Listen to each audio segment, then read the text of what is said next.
Bonjour, c'est Mathias, votre leader de communauté Zodio Plan de Campagne. Aujourd'hui, nous allons présenter la recette du fond de veau. Pour la réaliser, il vous faudra 4 heures. Pour cette recette, vous aurez besoin de concentré de tomates, d'oignons, de carottes, d'ail et d'os de veau, ainsi qu'une marmite large, une passoire ou une passette, un chinois fera l'affaire, un autre récipient, une planche et un couteau. N'hésitez pas à faire revenir la viande séparément pour qu'elle obtienne une belle coloration. Tous les légumes et tubercules doivent avoir une belle coloration. Le côté brûlé servira à apporter un peu d'amertume. Cette amertume pourra être remplacée par un peu d'arôme pâterelle ou de concentré d'oignon brûlé. Caramélisez entièrement la viande à feu fort. Il faut que toutes les faces de la viande et des os soient bien grillées et une belle coloration. C'est ce que l'on appelle la réaction de Maillard. Il faut que toute la viande soit grillée, puis la mélanger aux légumes.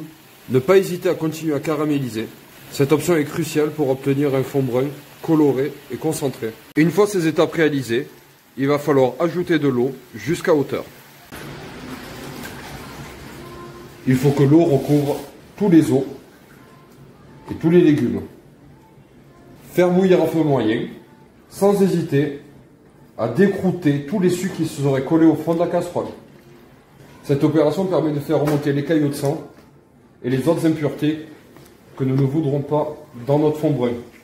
Tout au long de l'opération, il faudra venir dégraisser son fond brun pour retirer toutes les impuretés qui viendront se stocker à la surface. Ce sont des caillots de sang, des résidus collés sur les légumes. Elles formeront une mousse que nous viendrons enlever petit à petit, comme ceci. Nous nous servirons d'un bol rempli d'eau pour venir nettoyer notre écumoire et continuer l'opération tout au long de la cuisson. Cette cuisson devra durer approximativement 3 heures. Plus elle durera, plus on retirera de gélatine des os, de concentration en goût et de réduction de saveur. Ça permettra aussi de décoller correctement les sucres de toutes les caramélisations. Il faudra répéter cette action toutes les 20 minutes durant les 3 heures de cuisson. Au bout de 3 heures de cuisson, nous allons retirer les morceaux de veau et les légumes dans la passoire pour les égoutter.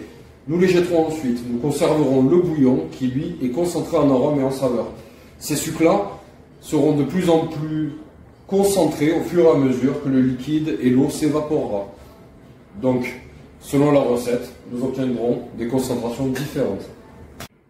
Une fois les morceaux d'os et de légumes retirés du fond de veau, nous allons pouvoir le filtrer pour retirer les derniers petits morceaux et avoir une sauce bien lisse que nous pourrons faire réduire dans un deuxième contenant légèrement plus petit. Pour cela, vous pouvez utiliser une pincette, mais chinois étamine fera très bien l'affaire également. Si votre chinois étamine ou votre pincette contient beaucoup d'impuretés, n'hésitez pas à les fouler, ce qui veut dire les écraser pour en récupérer les derniers sucres et les arômes les plus concentrés.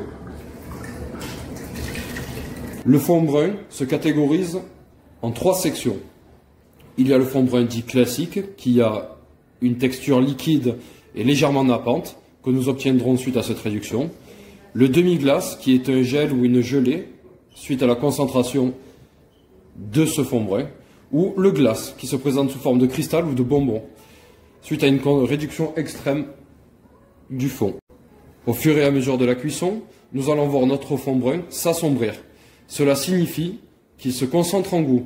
Vous pouvez également diviser les contenants pour obtenir cette réduction plus rapidement. Notre jus, à présent clair, filtré et qui continue à réduire, nous allons y ajouter 2 cuillères à soupe de concentré de tomate. Évidemment, cela reste à discrétion. Le phénomène de concentration que nous retrouvons dans le fond brun s'effectue aussi sur les rebords de la casserole et ils vont laisser un anneau de réduction. Donc, pour concentrer tous les goûts dans le fond et ne pas brûler cet extrait de veau, nous allons prendre un pinceau mouillé et frotter légèrement les bords de notre récipient pour remettre tous les sucs en réduction.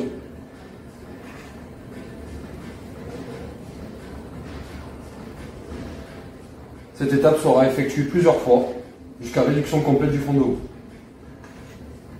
À la suite de cette réduction, vous obtiendrez un fond de veau bien plus épais, concentré en arôme, concentré en couleur, qui est devenu légèrement sirupeux, beaucoup plus épais. Évidemment, selon l'utilisation, on laissera réduire plus ou moins. À partir de cette étape, vous pouvez assaisonner et rectifier à votre convenance ou réutiliser ce fond pour une autre recette. Et voilà le résultat. N'hésitez pas à demander à vos bouchers des os de veau ou de bœuf ou d'autres fonds que vous souhaiterez réaliser. Je suis sûr qu'ils seront très heureux de vous les donner. Quant à nous, on se retrouve pour une prochaine recette. Merci beaucoup.